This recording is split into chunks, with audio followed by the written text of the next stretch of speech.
18th March Wednesday. அன்பில் நடத்தல். பிரியமானவர்களே, ஒருவரில் ஒருவர் அன்பாயிருக்க கடவோம், ஏனெனில் அன்பு தேவனால் உண்டாயிருக்கிறது. அன்புள்ள எவனும் தேவனால் பிறந்து அவரை அறிந்திருக்கிறான். அன்பில்லாதவன் தேவனை அறியான். தேவன் அன்பாகவே இருக்கிறார். 1 யோவான் 4:7-8. அன்பு அப்படின்றது நம்ம அன்பு அப்படின்றது ரொம்ப வாழ்க்கையில முக்கியமானது. இன்னைக்கு நிறைய பேர் அன்பு இல்லாம தான் இருக்காங்க. ஆனா அன்பு அப்படின்றது நம்ம கிறிஸ்தவ வாழ்க்கையில ஒரு அடிப்படையான ஒன்றாகும். நம்ம அன்பா இருக்கிறது பிறர்கிட்ட அன்பா இருக்கிறது கடவுளுடைய பிரசன்னத்தை வெளிப்படுத்துற ஒரு செயலாகும்.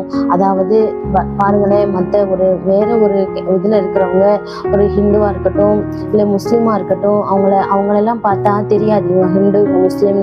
ஆனா கிறிஸ்தவங்களை பார்க்கும்போது அவங்க நம்ம பிறர் நடந்துக்கிறத பார்த்தாவே அவங்க கண்டிப்பா கிறிஸ்டியனா தான் இருப்பாங்க. அதனாலதான் அவங்கள்ட்ட ஒரு அன்பு இருக்கு, அவங்கள்ட்ட ஒரு இரக்கம் இருக்கு அப்படின்னு சொல்லிட்டு நம்மளை பார்த்து மற்றவங்க சொல்லுவாங்க.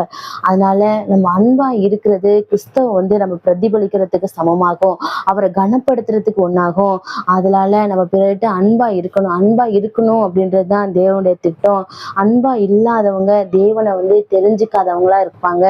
அதனால நாம பிறர்கிட்ட அன்பா இருக்கணும்.